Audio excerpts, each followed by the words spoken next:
याद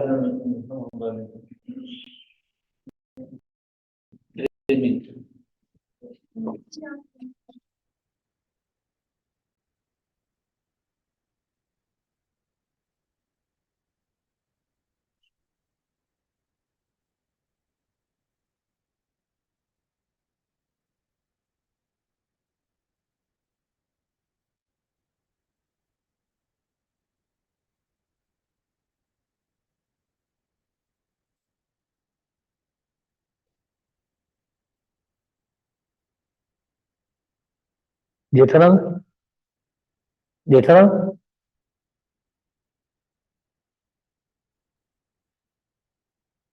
ಈ ರೇಟ್ ಬದಲು ಬರೀರಿ.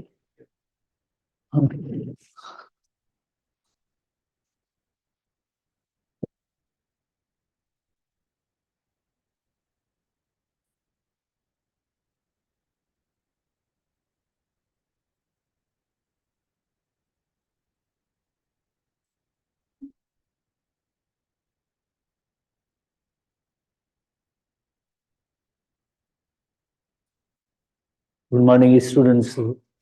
ह्यूमन ब्रेन को हम डिस्कस कर रहे थे. You know very well, brain को सीखना या इंटरटेस्ट पॉइंट ऑफ व्यू से कुछ जो मेन पॉइंट्स उसके अंदर ये है कि हम आप जैसे एक चार्ट बनाए और उसके अंदर जो जस्ट एक या दो ऐसे हर एक पार्ट के कुछ तीन दो तीन उसके फंक्शंस होते हैं, उसको नोट करना होता है और उससे याद करना होता है. बहुत ही आसान सा तरीका है इंटरटेस्ट पॉइंट ऑफ व्यू से पढ़ने का, समझने का. और इस पैटर्न को आप फॉलो करेंगे तो यकीनन जो है ब्रेन सेक्शन में से आपके कोई भी टेस्ट में से कोई सवाल मिस ही नहीं हो सकता है. उसके लिए जरूरी है कि घर जाके, जैसे मैंने पहले ही आपको कहा था, कि एक जैसे बड़ी शीट लेके डिफरेंट पार्ट्स और उनके अंदर जो कंट्रोलिंग पार्ट, बिकॉज ब्रेन के अंदर coordinate main controlling coordinative centre है कोऑर्डिनेशन का, तो कौन से जो है फंक्शंस की जैसे कोऑर्डिनेशन एंड रेगुलेशन करता है, वही चीजें जो है नोट करनी होती है. एनीवे, हम आज स्टार्ट करते हैं. सबसे पहले वही जो चार्ट जो हमने फ्लो चार्ट बनाया था, तो थोड़ा सा उसको आप रिकॉल कर ले. जैसे ह्यूमन ब्रेन जो है उसकी सबसे पहले थ्री मेन डिविजन्स है. ह्यूमन ब्रेन की थ्री मेन डिविजन्स है. जैसे कौन सी थ्री मेन डिविजन्स है? Fore brain, mid brain and hind brain. एक पार्ट है that is called the fore brain, mid brain and hind brain. Fore brain, mid brain and hind पे, and पे, आगे सबसे मिड की मीनिंग है middle में, दरमियान में. हाइंड की मीनिंग होती है आखिरी section. Fore brain, mid brain और हाइंड ब्रेन. मिड ब्रेन की कोई भी डिवीजन नहीं है, छोटा सा एक सेक्शन है. फोर ब्रेन के अंदर जैसे यू नो वेरी वेल दो मेन डिवीजन्स है, एक है टीलियनसिफेलोन और दूसरा है डाइनसिफेलोन. नंबर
एक फोर ब्रेन की डिवीजन है टीलेंसिफेलोन, टीलेंसिफेलोन, और दूसरी डिवीजन है जिससे कहते हैं डाइनसिफेलोन। डाइन का मतलब होता है इंटरमीडिएट, टीलन का मतलब होता है एंड वाला। जैसे हमने प्रीवियस क्लास के अंदर एक इलस्ट्रेशन भी देखी थी, डेवलपमेंट के दौरान जैसे ये दो पार्ट होते हैं, टीलेंसिफेलोन एंड डाइनसिफेलोन। टीलेंसिफेलोन ब्रेन का, फोर ब्रेन का सबसे जैसे बड़ा ही पार्ट है। इसके अंदर दो सेरिब्रल हेमीस्फीयर्स आते हैं, सेरिब्रल हेमीस्फीयर्स। सेरिब्रल हेमीस्फीयर, हेमी की मीनिंग होती है हाफ, स्फीयर की मीनिंग होती है ग्लोब। तो ब्रेन के अंदर आधे गोले जैसे बड़े जो होते हैं उन्हें सेरिब्रल हेमीस्फीयर कहते हैं। सेरिब्रल हेमीस्फीयर नथिंग बट वो सेरिब्रम पार्ट होता है ब्रेन का, सबसे हाईली डेवलप जो होता है, जहाँ पे coordination, reasoning, thoughts, innovation, creation सब इस सेरिब्रम पार्ट के अंदर होती है। और जो डाइनसिफेलोन है, यू नो वेरी वेल, डाइनसिफेलोन के अंदर दो सेक्शन आगे होते हैं, एक होता है थैलेमस होता है और दूसरा होता है लिम्बिक सिस्टम।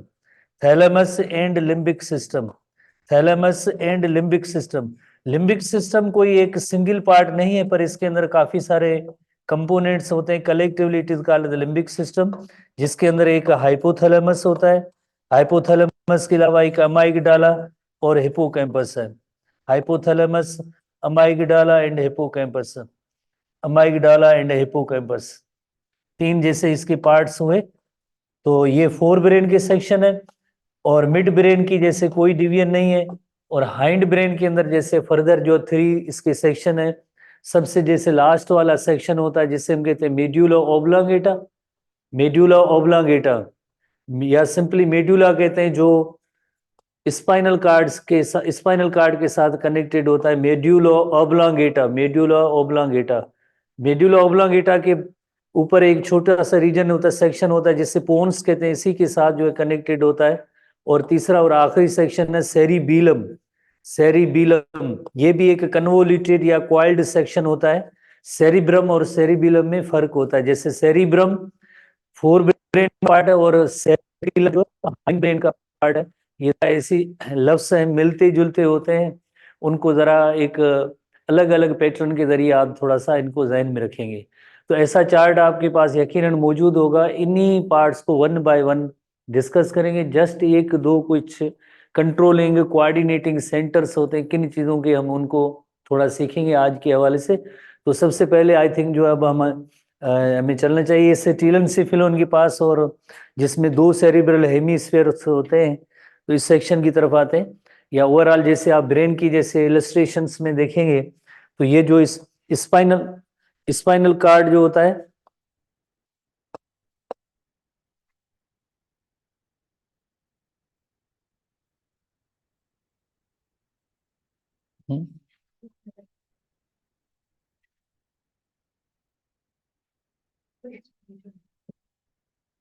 ये हुआ है,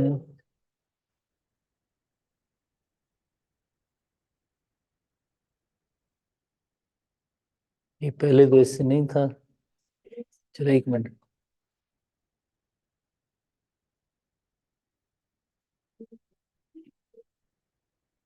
ये पहले तो आता ही नहीं था।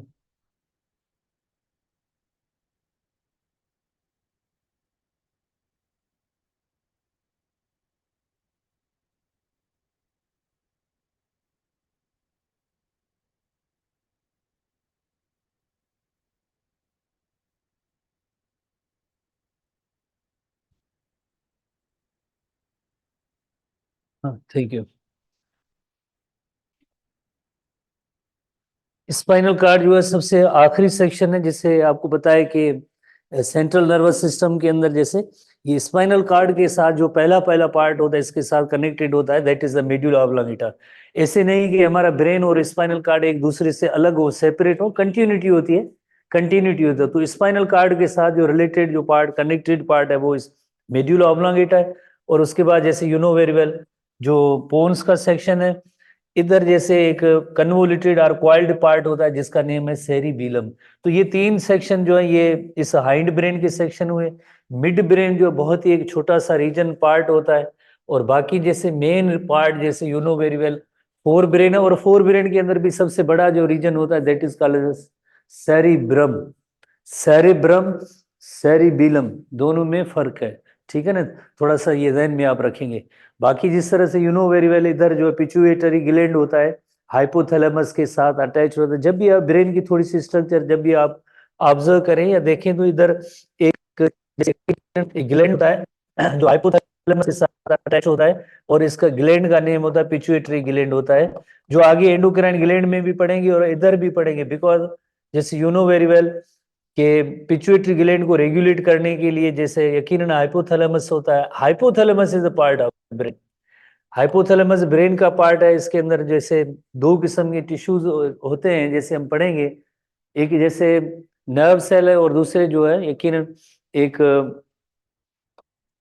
हार्मोन प्रोड्यूसिंग सेल्स भी होते हैं।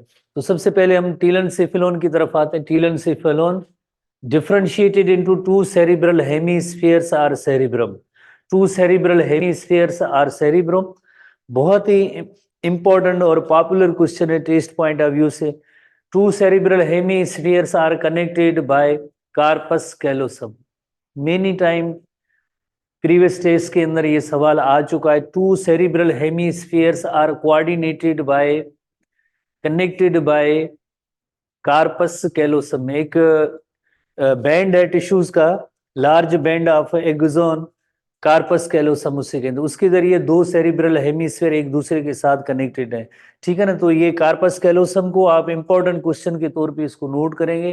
टेस्ट रिलेटेड पार्ट है टेस्ट, ये जो सेक्शन है जैसे दो सेरिब्रल हेमिस्फीयर, जैसे एक राइट सेरिब्रल हेमिस्फीयर और दूसरा जो लेफ्ट सेरिब्रल हेमिस्फीयर होता है। सबसे बड़ा जो सेक्शन है ब्रेन का सेरिब्रल हेमिस्फीयर, दरमियान में इधर जो है एक बैंड होता है टिश्यूज का जिसे हम कहते हैं कार्पस कैलोसम कहते हैं। That is called corpus callosum. एक इलस्ट्रेशन और भी देखते हैं।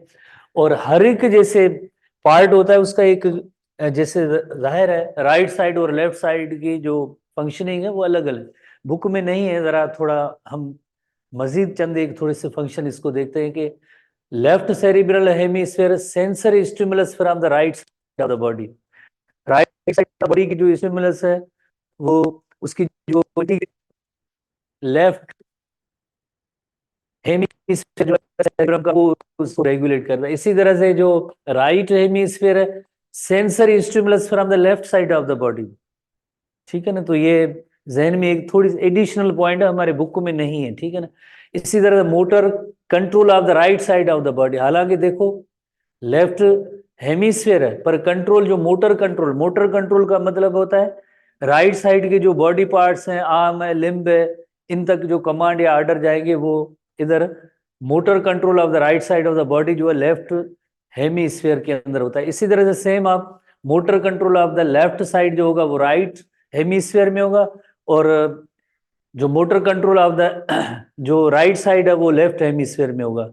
मजीद जो कुछ कंट्रोलिंग जैसे पॉइंट्स हैं कि स्पीच लैंग्वेज एंड कंप्रीहेंशन है, बुक में नहीं है, आप ये जरूरी नहीं है कि आप याद करें बट समझना थोड़ा सा है। और जो राइट हेमिस्फीयर है जो क्रिएटिविटी है, और इसी तरह से बाकी कोई हमें याद करने की जरूरत नहीं है। बस एक थोड़ी सी पॉइंट ऐसी सीखनी थी कि लेफ्ट हेमिस्फीयर होता है sensory stimulus from the right side of the body, और motor control of the right side of the body वो लेफ्ट सेरिब्रल हेमिस्फीयर रेगुलेट करता है, और राइट साइड का जो राइट हेमिस्फीयर है वो sensory stimulus from the left side of the body and motor control of the left side of the body इनको regulate करता है, ठीक है।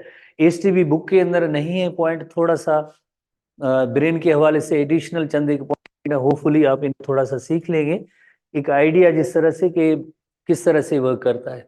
और एसटीबी बुक की पॉइंट्स की तरफ आते हैं जो अभी हमने जैसे जैसे स्टेशन के अंदर हमने इनवाइट किया कि fore brain is the largest and most obvious part of the brain. Obvious का मतलब होता है प्रोमिनेंट, सबसे बड़ा जाहिर है जो ब्रेन का जो बड़ा पार्ट होने की वजह से क्लियर वाज़ह नुमाया नजर जो आता है ब्रेन के अंदर वो सेरिब्रम पार्ट ही होता है। और जैसे you know very well further इसकी जो है दो रीजन है, इस टीबी बुक के हवाले से हम सीख रहे हैं। एक टीलेंसिफेलोन होता है और दूसरा होता है डाइंसिफेलोन। डेवलपमेंट के दौरान आपको याद होगा प्रीवियस क्लास के अंदर हमने पढ़ा था, जो एंड पे फ्रंट पे जो बड़ा जो एक बड़ी डिवीजन है जो दैट इज द टीलेंसिफेलोन और एक डाइंसिफेलोन है। उसके बाद जो है मीजनसिफेलोन का सेक्शन स्टार्ट होता है। देन जो मेटर्नसिफेलोन के बाद देन जो है स्पाइनल कार्ड का सेक्शन था। वो सारी चीजें आपको यकीनन याद होंगी। तो टीलेंसिफेलोन और डाइंसिफेलोन इसकी जो है दो डिवीजन हुई। टीलेंसिफेलोन ओवरऑल एक जैसे ऑर्गेनाइजेशन आप कहें कि हमारे ब्रेन और नर्वस सिस्टम, ब्रेन और स्पाइनल कार्ड की ऑर्गेनाइजेशन कैसे, अगर ओवरऑल लुक देखा जाए तो ये सबसे बड़ा सेक्शन जैसे आप राइट और लेफ्ट सेरिब्रल हेमिस्फीयर है, इतना बड़ा जो प्रोपोर्शन है ब्रेन के अंदर वो इन राइट और लेफ्ट सेरिब्रल हेमिस्फीयर का होता है। डाइंसिफेलोन जैसे जस्ट एक इंटरमीडिएट छोटा सा सेक्शन होता है। मिड ब्रेन का सेक्शन जो है जाहिर है फोर ब्रेन और हाइंड ब्रेन के दरमियान एक छोटा सा सेक्शन है। और हाइंड ब्रेन जैसे you know very well, hind brain के अंदर एक बड़ा पार्ट जो है सेरिबेलम है और मेड्यूला और पोन्स है। उसके बाद जैसे ये स्पाइनल कार्ड होता है। तो ये ओवरऑल एक जैसे कंपेरेटिव एक एनालिसिस है कि जैसे के अंदर सबसे बड़ा पार्ट कौन सा होगा, देन कौन से सेक्शन है, मिड ब्रेन कहाँ पे होता है और आखिर में जैसे लास्ट में हाइंड ब्रेन की पार्ट है। ठीक है ना, एक ऐसे ही एक जनरल इलस्ट्रेशन है। थोड़ा सा एक आइडिया होना चाहिए कि भाई क्या प्रोपोर्शन होता है ब्रेन के दूसरे पार्ट्स और सेरिब्रम का इस हवाले से।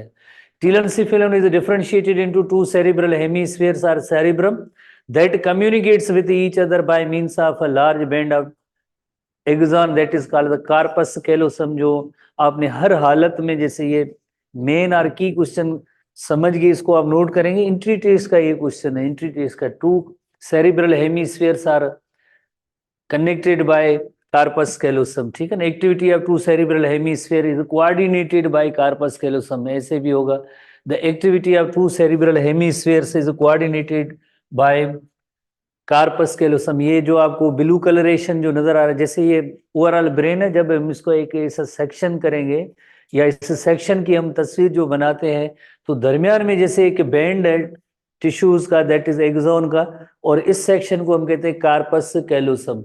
ये जो पार्ट है ये कार्पस कैलोसम है। इसके जरिए राइट सेरिब्रल हेमिस्फीयर और लेफ्ट सेरिब्रल हेमिस्फीयर एक दूसरे के साथ कनेक्टेड होते हैं इस टिश्यूज के बैंड के जरिए। Corpus callosum, corpus callosum. ठीक है, होपफुली आपने इसको सीखा होगा, कार्पस कैलोसम। और ओवरऑल जैसे अगर स्कल रीजन के अंदर अगर हम देखें, ये सबसे जो बड़ा पार्ट जो हमें नजर आता है दैट इज द सेरिब्रम। अब टू सेरिब्रल हेमिस्फीयर्स हैं एक दूसरे के साथ जो है इस पॉइंट के जरिए, जैसे राइट और लेफ्ट सेरिब्रल हेमिस्फीयर से एक दूसरे की जो कोऑर्डिनेशन कंट्रोल जो करते हैं इस कार्पस कैलोसम के जरिए करेंगे। राइट और लेफ्ट सेरिब्रल हेमिस्फीयर जो होगा, ठीक है ना, राइट और लेफ्ट सेरिब्रल हेमिस्फीयर। उसके बाद जैसे जो सेरिब्रम है उसको भी फर्दर जैसे ओवरऑल एक दो रीजन्स के अंदर भी हम डिवाइड कर सकते हैं। दो रीजन मेन से, एक आउटर और इनर। और उसके बाद जैसे इसकी डिफरेंट सेक्शन भी हैं, जैसे जिन्हें हम कहते हैं लोब्स कहते हैं। जैसे एक फ्रंट साइड पे है, एक बैक साइड पे, एक टॉप पे, एक साइड्स में है जो, तो इनको डिफरेंट सेक्शन में डिवाइड किया है। तो functionally it can be differentiated into interior जो एक है उससे हम कहेंगे फ्रंटल लोब। सेरिब्रम की जो इस लोब को हम कहेंगे फ्रंटल लोब। लोअर सेंट्रल है that is called temporal lobe, और parietal lobe occipital lobe. Back side पे जो है ऑक्सीपिटल लोब है। जैसे एक इलस्ट्रेशन देखते हैं, चार लोब्स हैं।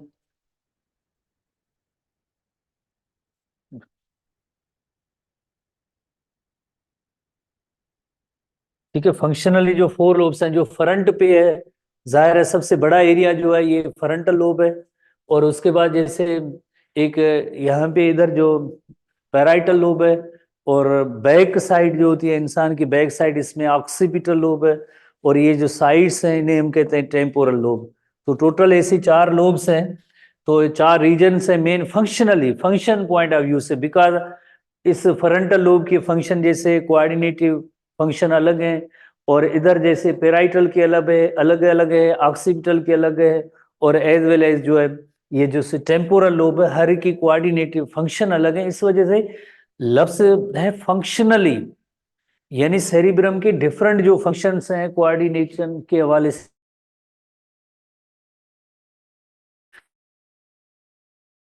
स्ट्रक्चर वाइज देखा जाए तो इसके अंदर जैसे दो रीजन है, बड़े रीजन है।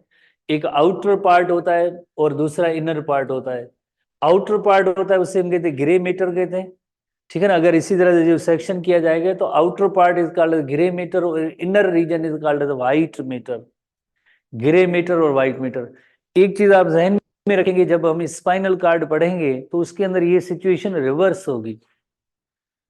जैसे आउटर पार्ट जो होगा वो होगा आउटर पार्ट, क्या कौन सा होगा, इधर जो इनर रीजन है वो व्हाइट मीटर है।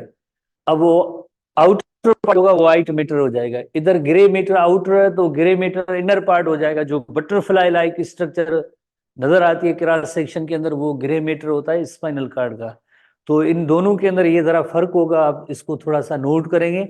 ब्रेन और सेरिब्रम और स्पाइनल कार्ड के हवाले से ये फर्क होगा, ठीक है ना। तो ईच हेमीस्फेयर आउटर जो पार्ट होता है उसे हम कहते हैं ग्रे मैटर कहते हैं, या जिसे सेरिब्रल कॉर्टेक्स कहते हैं। और इनर रीजन जो होता है उसे हम कहते हैं white matter. Cerebral cortex is the most sophisticated information processing centre.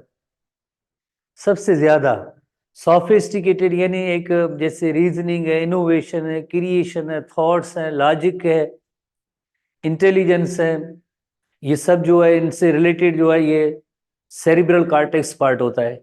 और इसके अंदर एक जैसे टोकन टाइप का सवाल होता है कि न्यूरॉन्स की जो तादाद होगी 10 to 50 बिलियन न्यूरॉन्स होंगे।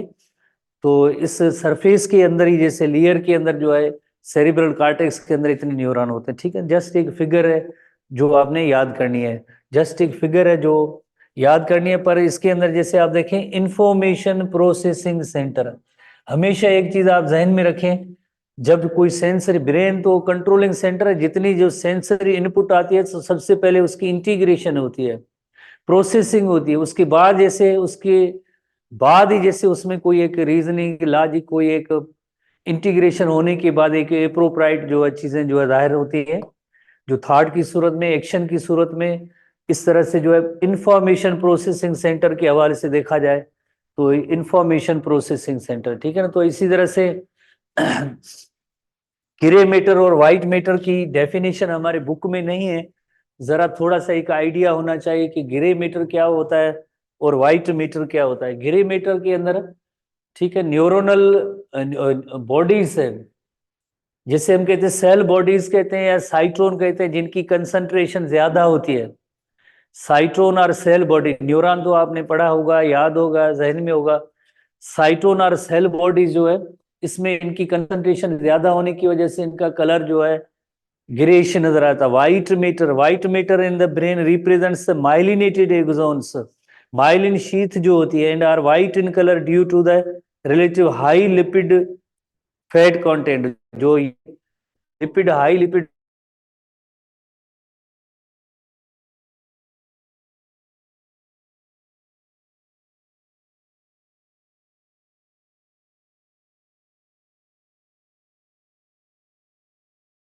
वजह से होते हैं। अपीयरेंस ग्रे मैटर जो उसके अंदर सेल बॉडीज की कंसंट्रेशन ज्यादा, व्हाइट मैटर है तो इसके अंदर यकीनन जो माइलिनेटेड जैसे शीत होती है माइलिन, उसकी कंसंट्रेशन ज्यादा होने की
ही नहीं है, तो नेचर की तरफ से हमेशा कि उन्हीं चीजों को जो क्वाइल की सूरत में, फोल्डिंग की सूरत में रखना। जैसे आप देखें सेल के अंदर न्यूक्लियस, न्यूक्लियस के अंदर 46 क्रोमोसोम है, पर उनकी जो लेंथ होती है 7 फीट और 1 मीटर। एक सेल के अंदर क्रोमोसोम्स की जो लेंथ होती है वो 1 मीटर के बराबर है। क्या पॉसिबल है? कैसे पॉसिबल है? क्वाइलिंग होगी या फोल्डिंग होगी तो ही ये पॉसिबल होता है।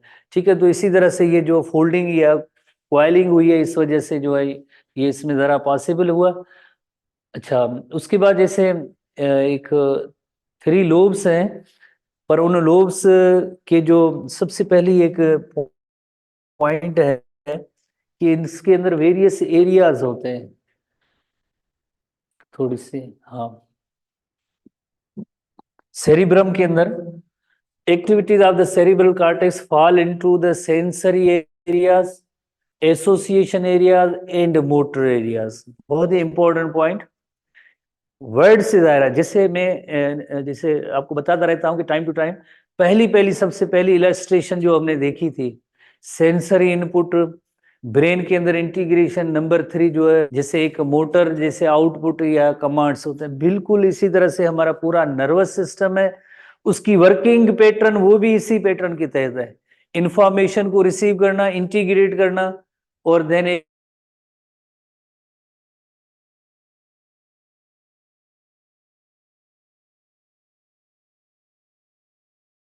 तो ब्रेन के अंदर भी जो सेरिब्रल कॉर्टेक्स है उसके अंदर भी ऐसे 3 एरियाज है। सेंसरी एरिया वर्ड से जितनी भी सेंसरी इनपुट होगी इन्हीं एरिया तक आएगी।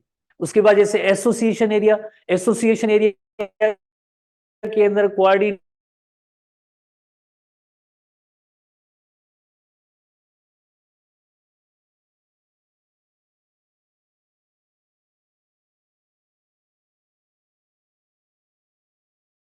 उस एरिया को हम कहते हैं मोटर एरिया। तो sensory area, area receive the inputs. Input क्या होता है? यानी सेंसरी इनपुट्स को रिसीव करना from different parts of the body. जितनी भी बॉडी के वेरियस पार्ट्स हैं, सेक्शन है, उनसे जितनी भी इंफॉर्मेशन होती है सबसे पहले सेरिब्रल कॉर्टेक्स तक, बिकॉज ये हाईली एक सोफिस्टिकेटेड सेंटर्स हैं। जैसे थोड़ी देर पहले हमने पढ़ा था, जितनी भी जैसे सेंसरी इंफॉर्मेशन होती है फाइनली उसकी जो है एनालिसिस जो होनी है वो इधर सेरिब्रल कॉर्टेक्स के अंदर होती है। तो उस एरिया को हम कहेंगे सेंसरी एरिया।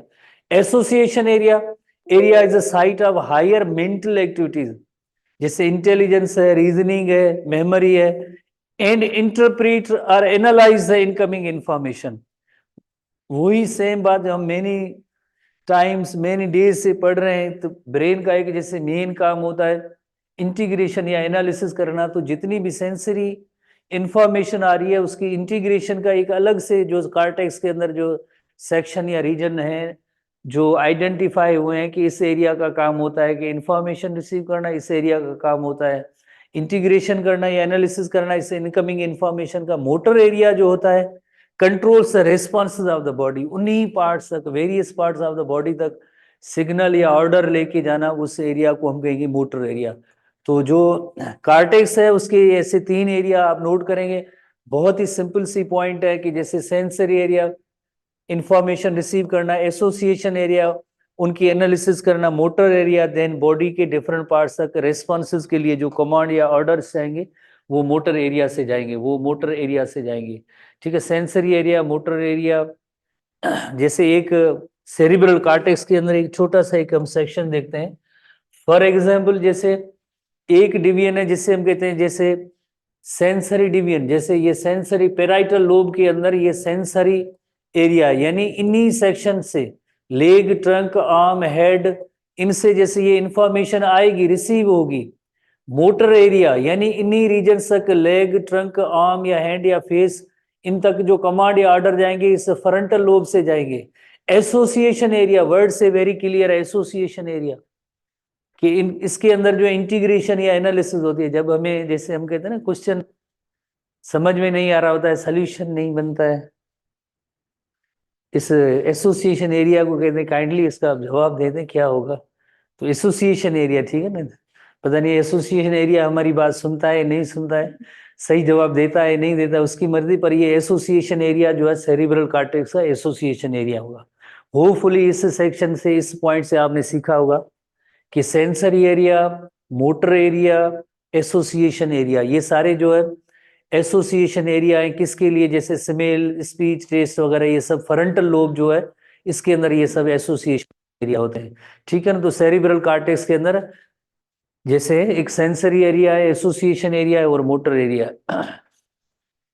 हमारे नए बुक के अंदर तो इतनी इनकी लोब्स की इतनी डिटेल नहीं है, पर ये हर लोब का एक अलग अलग ही काम होता है, पर हमारे बुक में नहीं है तो हम पहले से क्या कहें कि काम ज्यादा है ब्रेन का तो इसको माइनस कर देते हैं। ठीक है ना। उसके बाद जैसे थैलेमस सेक्शन तक आते हैं। ठीक है ना। क्योंकि पहले से ब्रेन का काम रहा है तो अगेन जो है ब्रेन पे हम प्रेशर देंगे, बाकी सब्जेक्ट भी है, बायोलॉजी और भी है, तो इसको हम फोर्स इतना ज्यादा नहीं करते। चले। Thalamus is the major integrating centre and it is also the main input center for the sensory information going to the cerebrum। जैसे you know very well cerebrum जो होता है वो उसके अंदर तो जैसे एसोसिएशन एरिया है, सेंसरी मोटर एरिया है, काफी सारे वेल डेवलप्ड जो सोफिस्टिकेटेड एरिया है, पर इन एरियाज तक राइट सेक्शन तक राइट इंफॉर्मेशन जाए, करेक्ट जाए, विदाउट वेस्टिंग एनी टाइम जाए। ऐसे नहीं कि एक इंफॉर्मेशन है सारी जो सेरिब्रल कॉर्टेक्स के अंदर स्प्रेड हो जाए फिर जहां पे उसका जो सेंटर हो उसको इंटीग्रेट नहीं। इस थैलेमस सेक्शन का काम होता है कि जितनी भी सेंसरी इंफॉर्मेशन आती है वेरियस ऑर्गन्स से, देन थैलेमस इसको इंटीग्रेट करके एप्रोप्राइट सेक्शन ऑफ द सेरिब्रम होता है वहां तक भेजने का काम जो है इस थैलेमस का होता है। ये काम इस थैलेमस का clearing house for the sensory impulses. जितनी भी सेंसरी इंफॉर्मेशन आई है, इवन इसका एक ये भी काम होता है कि आगे उस सेरिब्रम तक ये इंफॉर्मेशन जानी चाहिए या नहीं जानी चाहिए, ये सब डिसाइड करता है, ये थैलेमस सेक्शन करता है। इसी वजह से हम कहते हैं कि ये जैसे इंटीग्रेट करता है सेंसरी इंफॉर्मेशन को। Input centre for sensory information going to the cerebrum, cerebrum section तक जितनी भी इंफॉर्मेशन राइट सेक्शन, राइट जगह तक राइट इंफॉर्मेशन जाए, जाए ना जाए ये भी डिसाइड करता है, ये थैलेमस करता है। And the output centre for motor information leaving the cerebrum. और आपको पता है कि सेरिब्रम कोऑर्डिनेशन, एनालिसिस, इंटीग्रेशन होने के बाद यकीनन जो इंफॉर्मेशन जाएगी बॉडी के डिफरेंट पार्ट्स तक, वो किसके थ्रू होकर जाएगी, वो थ्रू हो जाएगी, थ्रू होगी इस थैलेमस सेक्शन के जरिए। जैसे मुख्तलिफ शहर जो होते हैं ना, हाईवेज होते हैं, तो जैसे ये एक मेन सिटी है और मेन सिटी से पहले एक और शहर है, बट ये हाईवे एक ही है, रास्ता एक ही है। जैसे अगर हम कहें कि हाईवे बंद है, ब्लॉक है, या इधर कोई गड़बड़ है, तो ये इंफॉर्मेशन ना इधर जाएगी ना इधर आएगी। वैसे तो बाय द वे कहते हैं कि इसकी कोई वैल्यू नहीं है। वैल्यू तब होती है जब वो जाहिर है इंफॉर्मेशन उसी सेंटर से गुजर के आनी है, ये नेचुरल एक रूट है। अनलकीली अगर किसी पर्सन का जैसे थैलेमस में कोई एरर होता है या कोई फॉल्ट होता है या डैमेज होता है, तब एहसास होता है कि कोई भी इंफॉर्मेशन सेरिब्रम तक नहीं जा रही है, सेरिब्रम से डिफरेंट बॉडी पार्ट्स तक नहीं जा रही है। क्यों नहीं जा रही है? बिकॉज कहते हैं कि थैलेमस के अंदर जो है कुछ फॉल्ट हो गया है। तो इसी तरह से जो जितनी भी सेंसरी इंफॉर्मेशन होती है, सेरिब्रम तक जाना और सेरिब्रम से डिफरेंट बॉडी पार्ट्स तक जाना, ये थैलेमस से गुजर के ही जाएगी। तो इसकी एक बड़ी एक इम्पोर्टेंस या सिग्निफिकेंस होती है। मोटर आउटपुट जो होगी वो भी इसी थैलेमस सेक्शन से गुजर के आएगी। ठीक है ना। ये एक छोटी सी इलस्ट्रेशन देखते हैं। जैसे थैलेमस का काम ये हुआ, जैसे रेड कलरेशन, ये जो सेंटर है ये थैलेमस का है। थैलेमस सेक्शन का काम है जितनी इंफॉर्मेशन है अब ब्रेन की कौन से एरिया तक दे, ये इस थैलेमस का काम होगा। इन्हीं एरिया से वापस इंफॉर्मेशन जाएगी तो थैलेमस से होती हुई जाएगी। तो थैलेमस का एक इंपॉर्टेंट सेक्शन यही है कि incoming information from the all the senses is sorted out, कि किस किस्म की इंफॉर्मेशन है और आगे किस सेंटर में जानी है, and sent on to the appropriate higher centre, higher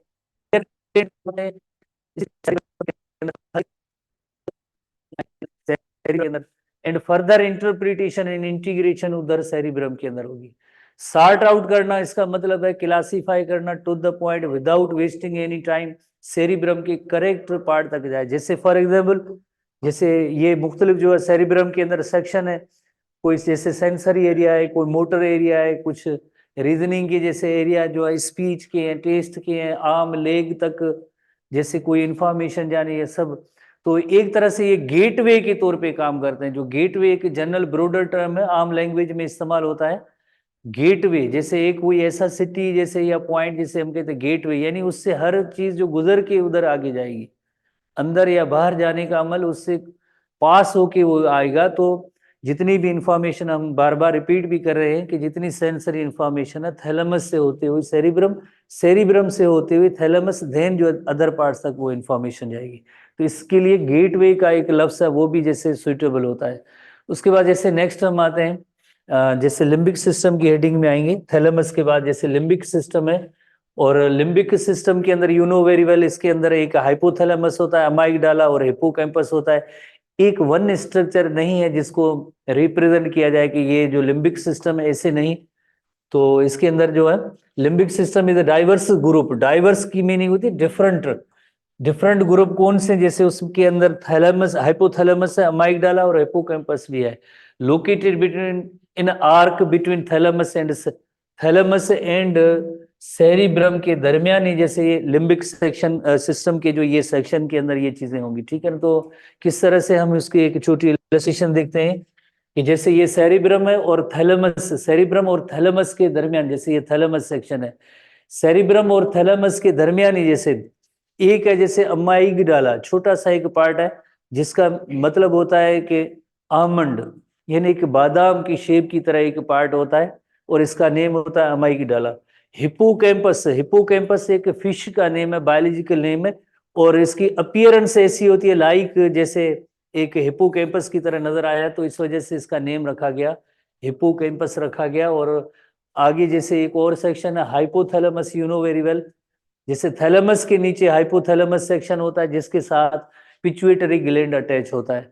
तो ये लिम्बिक सिस्टम के सेक्शन हुए, एक हाइपोथैलेमस है, अमाइगडाला है, और नंबर 3 इज है हिप्पोकैम्पस। किसके दरमियान होता है, सेरिब्रम और थैलेमस के दरमियान का जो सेक्शन होता है, उसके अंदर ये पार्ट्स होते हैं। तो ये ग्रीन कलरेशन जो नजर आ रही है, ये सब इस लिम्बिक सिस्टम से रिलेटेड है। तो one by one different parts हैं, इनको हम कंट्रोलिंग सेंटर है, इनको हम सीखते हैं। हाइपोथैलेमस क्या होता है? Hypothalamus, hypothalamus contains many cluster of neurons, इसमें काफी न्यूरॉन्स हैं। ये हाइपोथैलेमस का सेक्शन है, इसके अंदर क्लस्टर ऑफ न्यूरॉन्स हैं। Some of these are neurosecretory cells, neurosecretory cells. जैसे ये हाइपोथैलेमस के अंदर न्यूरो सिक्रीटरी सेल्स हैं दैट रिलीज हार्मोन, जो शायद आपने नर्व केमिकल कोऑर्डिनेशन के अंदर पढ़ा होगा। इन न्यूरॉन के जो एंड्स होते हैं वो posterior lobe of pituitary gland तक एंड होते हैं, और उनकी हार्मोन जो एक्चुअली यहीं पे प्रोड्यूस होते हैं, बट जो स्टोर होते हैं वो posterior lobe of pituitary gland के अंदर होते हैं। Some of the neurosecretory cells that release hormone through its hormone production and neural coordination. जैसे ये हार्मोन प्रोड्यूस करेंगे और स्टोर होंगे जाके पोस्टीरियर पिट्यूटरी ग्लैंड के अंदर। अगर आपको याद हो, जैसे ऑक्सीटोसिन हार्मोन है, एंटी डायूरेटिक हार्मोन है, एडीएच जिसे कहते हैं। तो यानी हाइपोथैलेमस को एक तरह से हम कह सकते हैं कि इट इज कनेक्टिंग लिंक है। कनेक्टिंग लिंक किसके दरमियान? Connecting link between nervous and endocrine system, nervous and endocrine system, उन दोनों के दरमियान एक कनेक्टिंग लिंक है। बिकॉज इसके अंदर जो है कुछ एंडोक्राइन स्ट्रक्चर यानी न्यूरो एंडोक्राइन सेल्स हैं, प्लस जाहिर है एक जैसे नर्वस टिश्यू भी है ओरिजिनली, तो ये ब्रेन का एक पार्ट जैसे है। तो इसे हम कहेंगे कनेक्टिंग लिंक। कनेक्टिंग लिंक की मीनिंग होती है जिसके अंदर दो डिफरेंट ग्रुप्स के टिश्यूज की प्रॉपर्टीज हो, तो उसे एक ही स्ट्रक्चर के अंदर हो, तो that is called connecting link कह सकते हैं इसको। बिकॉज इसके अंदर टू टाइप्स के जैसे टिश्यूज जो मौजूद है, nervous as well as endocrine दोनों, तो हम इसे कहेंगे कनेक्टिंग लिंक। ये आगे डिटेल में टॉपिक होगा, हम पढ़ेंगे एंडोक्राइन सिस्टम के हवाले से कौन कौन से हार्मोन वगैरह। तो हाइपोथैलेमस से act as a major coordinating centre, major coordinating centre. और यू नो वेरी वेल, जैसे हम ब्लड प्रेशर है, या इसी तरह से ब्लड ग्लूकोज लेवल है, वो सब जैसे थर्मोस्टेट है जो हमारे इस पीएमसी के सिलेबस में तो नहीं, होम्योस्टेसिस सेक्शन के अंदर आपने पढ़ा होगा, बॉडी टेम्परेचर की रेगुलेशन है, इन सब का जो कंट्रोल होता है वो हाइपोथैलेमस के अंदर होता है। बॉडी टेम्परेचर जैसे नॉर्मल से कम होता है, हाइपोथैलेमस को पता चल जाता है, तो देन उसको इंक्रीज करने के लिए ऑर्डर या कमांड देता है। जब बढ़ जाता है, पता जाता है हाइपोथैलेमस को टेम्परेचर 37 डिग्री से उसके पास, यानी ऐसे कमांड से ऑर्डर देगा जिसके जरिए बॉडी टेम्परेचर लिटिल बिट थोड़ा बहुत कम हो सकता है। इसी तरह से हंगर है, थ्रिस्ट है, वाटर बैलेंस है, मेंस्ट्रुअल साइकिल है, एंड ऑटोनॉमिक नर्वस सिस्टम या एएनएस। ऑटोनॉमिक नर्वस सिस्टम या एएनएस, मेंस्ट्रुअल साइकिल इस तरह से बिकॉज ये एंटीरियर लोबा पिट्यूटरी ग्लैंड है, उसके हार्मोन्स को रेगुलेट या कंट्रोल तो हाइपोथैलेमस ही करता है। तो इस वजह से जो ये आगे तो चैप्टर रिप्रोडक्शन के हवाले से हार्मोन्स के सेक्शन में हम पढ़ेंगे, पर सिंपली ये जो है ना थ्रू हार्मोन्स जैसे कंट्रोल कर रहा है। In addition to stimulation of a specific area of the hypothalamus elicits emotion. Emotions कौन से, जैसे रे की मीनिंग होती है एक गुस्सा या टेम्पर की जो कंडीशन होती है, फियर है, प्लेयर है, और सेक्सुअल अराउजल यानी सेक्सुअल मोटिवेशन है। ये सारे काम जो है हाइपोथैलेमस इमोशन से रिलेटेड है, इमोशन से रिलेटेड, ठीक है ना। सच ये सारे जो है इमोशनल जो कंट्रोल है किन चीजों का, जैसे rage, fear, pleasure and sexual arousal. Just 3-4 जो है इसके फंक्शन आप इन्हीं को नोट करेंगे। बाकी इन चीजों का ये मेजर जो है कोऑर्डिनेटिंग सेंटर है हाइपोथैलेमस, ठीक है ना, हाइपोथैलेमस, ठीक है, हाइपोथैलेमस पार्ट। और हाइपोथैलेमस के नीचे यू नो वेरी वेल के जैसे एक पिट्यूटरी ग्लैंड होता है, पोस्टीरियर लोब और एंटीरियर लोब, इनको हम देखेंगे, ठीक है ना। आगे anterior posterior lobe endocrine section के अंदर हम इनको पढ़ेंगे। उसके बाद अमाइगडाला की तरफ आते हैं। अमाइगडाला जैसे यू नो वेरी वेल, इसकी जो शेप होती है एक आमंड लाइक होती है, बादाम की तरह छोटा सा एक रीजन होता है।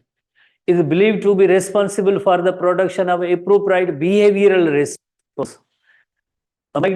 Related to the behaviour response to environmental stimuli, यानी सिंपल लफ्जों में जो फीलिंग्स एंड इमोशंस हैं, ठीक है ना। जैसे अगर एक स्टडीज होती है जो मुख्तलिफ एनिमल्स वगैरह पे, जैसे अमाइगडाला को जो रिमूव किया जाता है तो वो ऑर्गेनिज्म या जो वो एनिमल होता है वो उसके अंदर फीलिंग्स सारी खत्म हो जाती है, इमोशंस खत्म हो जाती हैं।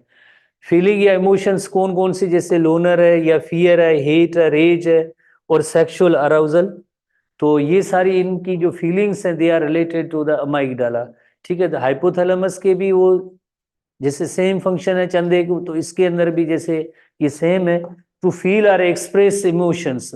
टू फील और एक्सप्रेस इमोशंस, ये जो एक्चुअली इसका मेन जो काम होता है अमाइगडाला का होता है, ठीक है ना। तो काफी सारी चीजें मिलती जुलती हाइपोथैलेमस की जैसे फीलिंग्स के हवाले से हैं। जैसे ये अमाइगडाला एक आमंड लाइक स्ट्रक्चर है, बादाम की तरह होती है, और लिम्बिक सिस्टम का पार्ट है। उसके बाद ये हिपोकैम्पस है, और इधर आपको पता है कि हाइपोथैलेमस था, ये हिपोकैम्पस का सेक्शन है। तो ये लिम्बिक सिस्टम के जो कंपोनेंट्स, ठीक है ना। अब नेक्स्ट सेक्शन की तरफ आते हैं। हिपोकैम्पस, हिपोकैम्पस एक फिश का नेम है। जैसे ये जो शायद आपने फर्स्ट ईयर क्लास के अंदर एक ऐसी फिश है जिसका नेम है हिपोकैम्पस है। तो हिपोकैम्पस की तरह उसके ब्रेन के अंदर उनको पार्ट आइडेंटिफाई हुआ, तो इस वजह से उनका नेम रखा इन्होंने हिपोकैम्पस। हालांकि hippocampus is the name of fish. अगर ब्रेन की इमेजिंग में देखा जाएगा तो इस तरह का एक पार्ट होगा, ठीक है, इस तरह का पार्ट होगा जो हिपोकैम्पस की तरह। अब हिपोकैम्पस की शेप इस तरह की होती है, यू नो वेरी वेल। तो उसके अंदर जो मेन जो पार्ट या सेक्शन है, तो इसकी रिजेम्बलेंस की वजह से इसका नेम रखा गया हिपोकैम्पस। हालांकि हिपोकैम्पस एक फिश का नेम है, सी हार्स जो फिश है, बोनी फिश है, ठीक है ना। इट प्लेज बायोलॉजिकल नेम, और सी हार्स जो है उसका कॉमन नेम है। आप कहेंगे सी हार्स अलग है, वो ऐसे नहीं, ठीक है। Important role in the formation of long term memory and this required for learning. एक चीज हमेशा आप जहन में रखें, आप भी जैसे लर्निंग फेज के अंदर एंट्री टेस्ट को आप जैसे इस सारे प्रोसेस को सीख भी रहे हैं और आगे याद भी करेंगे।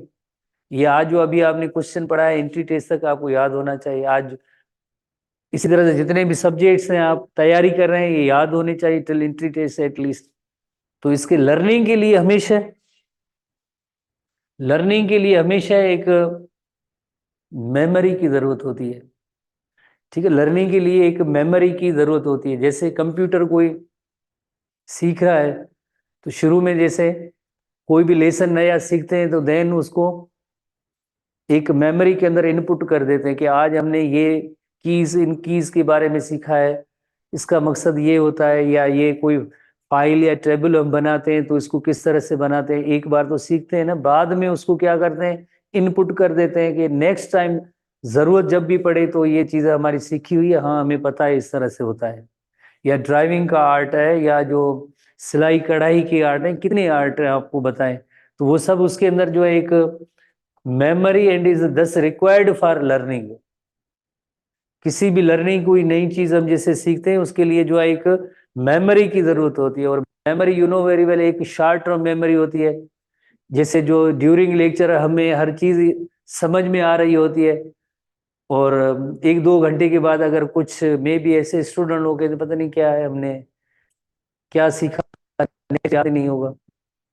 या इस तरह से जो एक फोन नंबर होता है, शॉर्ट टर्म लर्निंग जैसे होती है, तो उसके अंदर हाँ आपका नंबर क्या है, हाँ ये याद हो गया, कल जैसे या थोड़ी देर के बाद जरूरत पड़ी तो वो नंबर भूल गए।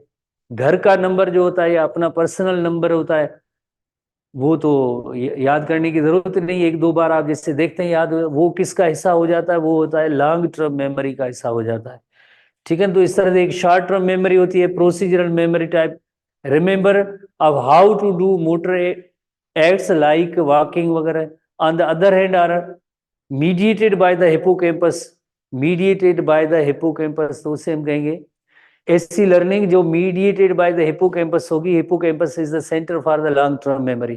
Cortex and cerebrum are principal responsible for managing this. जाहिर है इसके अंदर कार्टेक्स भी यूज होता है, सेरिबिलम वगैरह लर्निंग के हवाले से उसमें जो है यकीनन इसका इस्तेमाल होगा। Hippocampus is for long term memory. Mid brain है, मिड ब्रेन है तो इसके अंदर जैसे you know very well, mid brain एक छोटा सा ही सेक्शन है, पर इसके अंदर एक main point, contains reticular formation, contains reticular formation.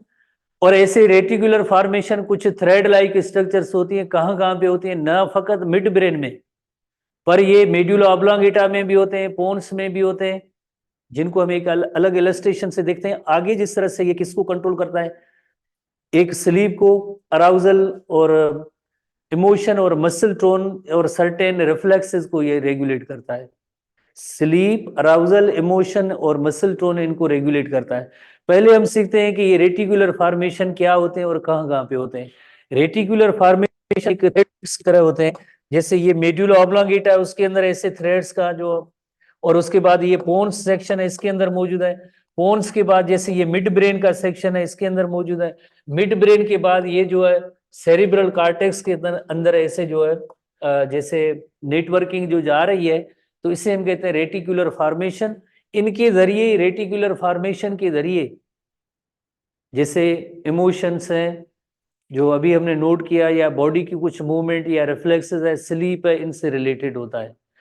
जैसे एक पुराना हमारा एसटीवी बुक था, इसके अंदर वेरी एक इंटरेस्टिंग एक एग्जांपल दिया गया था कि आइदर हम कोई भी स्टिमुलस होता है, स्टिमुलस को डिटेक्ट कौन करता है, रिसेप्टर करते हैं। रिसेप्टर तो अगर मौजूद भी हो, पर इस स्टिमुलस को आइदर इग्नोर करना या इस स्टिमुलस को कोई रेस्पॉन्स देना। हम ऐसे भी कर सकते हैं ना, जैसे अगर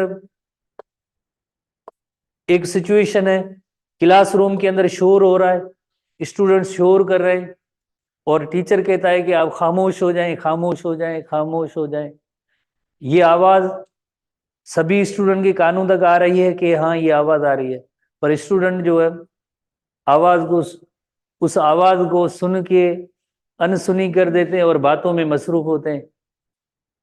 तो यानी उन्होंने क्या किया, इग्नोर कर दिया। और जैसे कहीं खामोश हो जाए तो फौरन खामोश हो गए, तो वो क्या किया, रिस्पॉन्ड किया। तो ये काम, इस तरह के जो फंक्शंस होते हैं, they are regulated by the reticular formation.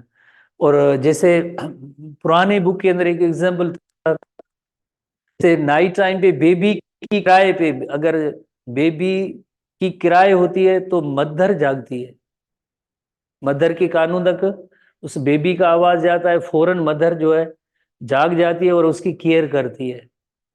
Father के कानों तक उस बेबी का आवाज जरूर आता है, ऐसे नहीं कि नहीं आता होगा, और फादर के कान भी दुरुस्त है, काम कर रहे हैं, ऐसे नहीं कि वो काम नहीं कर रहे हैं, पर उस आवाज को सुन के इररिलेवेंट समझ के उसको इग्नोर कर देता है और मदर जागती है। तो ये रेटिकुलर फॉर्मेशन का काम होता है। ये फंक्शन होते हैं, ये रेटिकुलर फॉर्मेशन के होते हैं कि आइदर जो रेस्पॉन्ड देना या उसको इग्नोर करना। ठीक है, बाकी एक नया टर्म आपके लिए होगा मसल टोन। मसल टोन को हम एक इलस्ट्रेशन के जरिए सीखते हैं कि मसल टोन क्या होती है। जैसे एक मसल टोन के हवाले से एक डिजीज है, डिसऑर्डर है, फॉर एग्जांपल डिजीज या डिसऑर्डर है, छोटे बच्चों में जैसे आइडेंटिफाई होता है। जाहिर है बच्चे को अगर इस फॉर्म में अगर कोई डॉक्टर या इस फॉर्म में अगर कोई डॉक्टर है या कोई भी फैमिली मेंबर उसको अगर पकड़े तो इसके बाजू वगैरह या इसका गर्दन ऐसे लटका रहे, तो यानी इसका मतलब है कि इसके अंदर मसल स्ट्रेंथ नहीं है, इसके अंदर मसल स्ट्रेंथ नहीं है, इतनी मसल स्ट्रेंथ नहीं है, हाइपोटोनिया का शिकार होता है, डिक्रीज्ड मसल टोन है, इसकी है डिक्रीज्ड मसल टोन।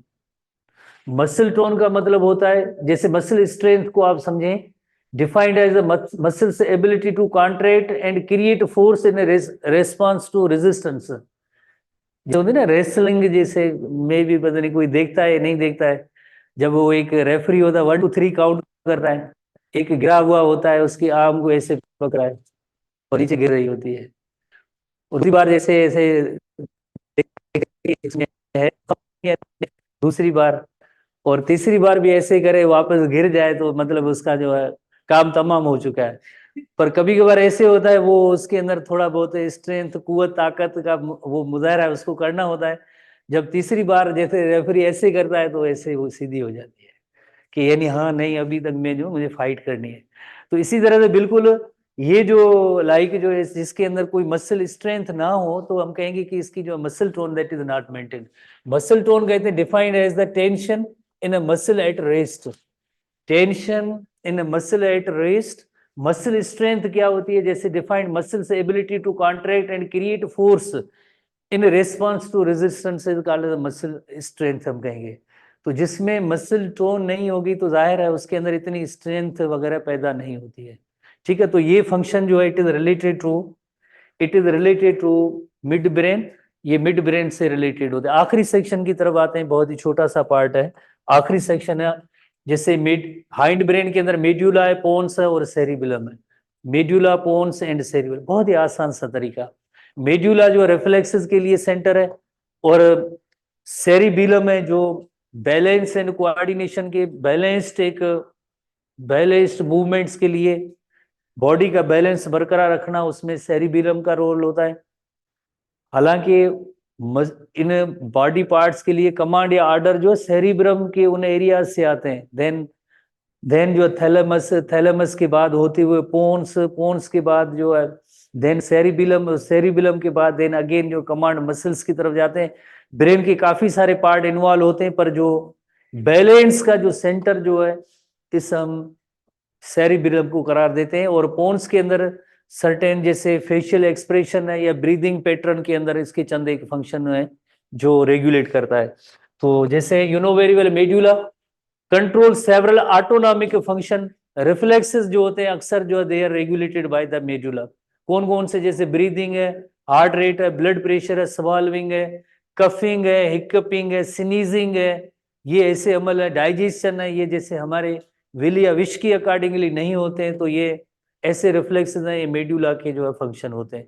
जस्ट एक ही सिंगल वर्ड की टर्म है मेडुला रिफ्लेक्सेस है। पोन्स, पोन्स के हवाले से अगर देखा जाए तो एक ब्रीदिंग रेट का पैटर्न है, स्लीप है, स्लीप वेक साइकिल इसका जो है मेन पॉइंट है, sleep wake cycle main point है। और जैसे खास तौर पे जैसे फॉर एग्जांपल हमारी जो एक बॉडी पोस्चर होती है लिम्स वगैरह की, जब हम सो रहे होते हैं तो उस वक्त ये मसल्स रिलैक्स होती है, रिलैक्स होती हैं तो ये सिग्नल या आर्डर जो उन मसल्स तक आते हैं ये थ्रू पोन्स तक, पोन्स के जरिए ही आते हैं। इसी वजह से स्लीप का जो मैकेनिज्म है वो सब पोन से रिलेटेड होता है, पोन से रिलेटेड होता है। स्लीप, स्लीप वेकफुलनेस और बाकी जैसे एक एडिशनल थोड़ा सा rate of pattern of breathing है, this is also regulated by the pons. This is also regulated by the pons. उसके बाद आखिरी सेक्शन की तरफ आएंगे। आखिरी सेक्शन है दैट इज सेरिबिलम है। सेरिबिलम जो you know very well balance of the body है, crucially important coordinating movements of the body, movements और balance. cerebellum receives sensory information about the position of the joints, length of the muscles as well as the auditory and visual system। कि जब भी अगर हमें ऐसे main road पे जैसे जा रहे हैं, रोड क्रॉस करना चाह रहे हैं, और रोड क्रॉस करना चाह रहे हैं तो अचानक जैसे एक कोई गाड़ी की हमने जैसे हॉर्न की आवाज सुनी या देखी, पहले हम जा रहे थे तो सडनली हम जो है जाहिर है अपनी आपको स्टॉप करेंगे, रोकेंगे थोड़ी देर के लिए, क्योंकि हमने ये दो तीन जो है कोऑर्डिनेशन कर ली हमने। कौन कौन सी, जैसे उसमें हमने ये देखा कि जैसे ऑडिटरी और विजुअल सिस्टम ये भी इसमें इन्वॉल्व हुए। फिर जाके या दूसरे लफ्जों में आप ऐसे कहेंगे जैसे फॉर एग्जांपल कोई फुटबॉलर होता है, जैसे फुटबॉल को किक लगाना चाहता है तो उसके अंदर जो है कितनी कोऑर्डिनेशन उसको करनी पड़ती है, किस साइड में, किस डायरेक्शन में, कहाँ पे कितनी फोर्स स्ट्रेंथ की जैसे किक मारनी है। तो उस वक्त यानी ये सारे काम जो किसके होंगे, ये सब जो है सेरिबिलम के होंगे, ये सब जो है सेरिबिलम के काम होंगे।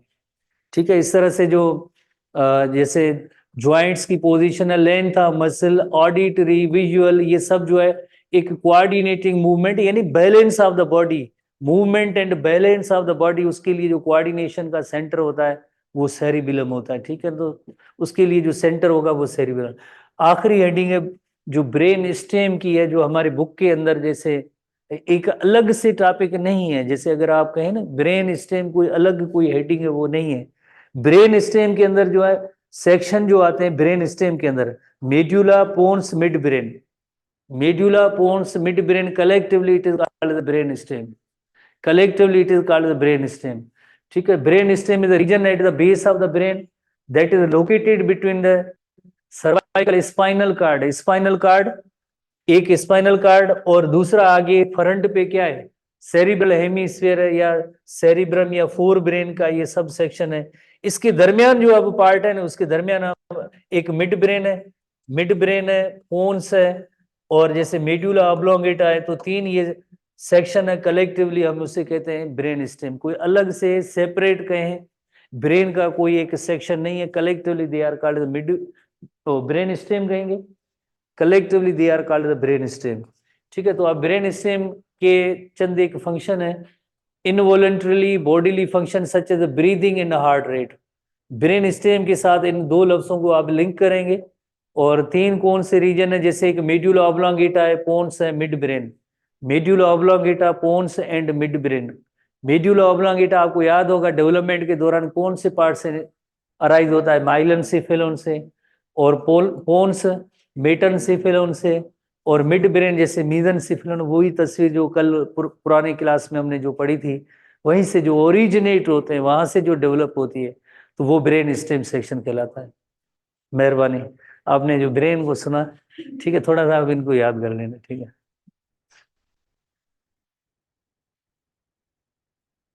देवांगी वाली सदा आ रही है, सदा आई है ना, बड़ी सदा आई है।